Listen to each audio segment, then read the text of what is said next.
बुलेटिनच्या सुरुवातीला सुजात आंबेडकर बोलतायत, थेट जाऊयात.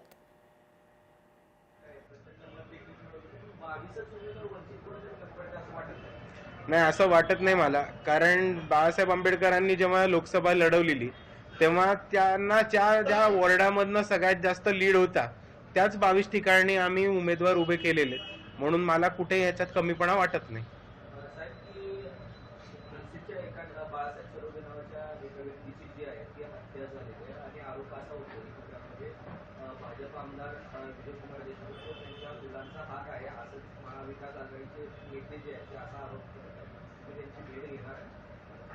अजून तरी काही नक्की नाहीये, नियोजनात नाहीये, पण हा त्यांच्यातला वाद आहे आणि पोलिसांनी याच्यावरती निष्पक्ष आणि पूर्ण फ्री अँड फेअर अशी त्यांनी कारवाई करावी आणि पीडितांना जस्टिस द्यावा.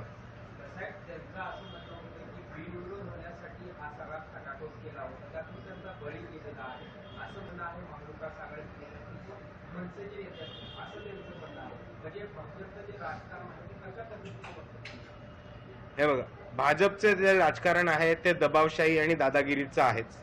या निवडणुकीमध्ये बऱ्याच ठिकाणी भाजपने अशी एक परिस्थिती उभी केली की बिनविरोध भाजपची लोक निवडून येतील. आपण जर बघितलं असेल तर 100 पेक्षा जास्त नगरसेवक हे नगरपालिका, नगरपंचायत आणि नगर परिषदेच्या वेळेस 100 पेक्षा जास्त नगरसेवक हे भाजपचे निवडणूक व्हायच्याच आधी बिनविरोध निवडून आले होते. ही सत्य बात आहे. पण आता तुम्ही ज्या घटनेचा उल्लेख करताय त्या घटनेबद्दल मला जास्त माहिती नसल्यामुळे मी, आणि ती सब ज्युडिशियल मॅटर असल्यामुळे मी त्याच्यावरती बोलणं टाळेन. मी नुसतं पोलिसांना एवढीच विनंती करेन की एक मर्डर, एक मृत्यू हा एक गंभीर गुन्हा आहे. तुम्ही त्याच्यावरती तातडीने योग्य ती कारवाई करा आणि गुन्हेगारांना लवकरात लवकर शिक्षा द्या.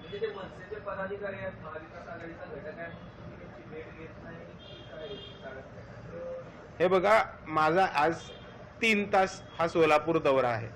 त्याच्यामध्ये आमचे उमेदवार, इतर लोक, आमच्याच पक्षामध्ये 1-2 लोक अशी होत ज्यांचं दुःखद निधन झाले, त्यांच्या घरी भेट देणं आणि उमेदवारांचा प्रचार करणं, हे 3 तासामध्ये जसं सोलापूरच्या टीमनी शेड्यूल बसवलंय तसं ते शेड्यूल आहे. जर सोलापूरच्या टीमला कोणीतरी विनंती केली असती की सुजातला घेऊन या, तर त्यांनी ते शेड्यूल मध्ये टाकलं असतं.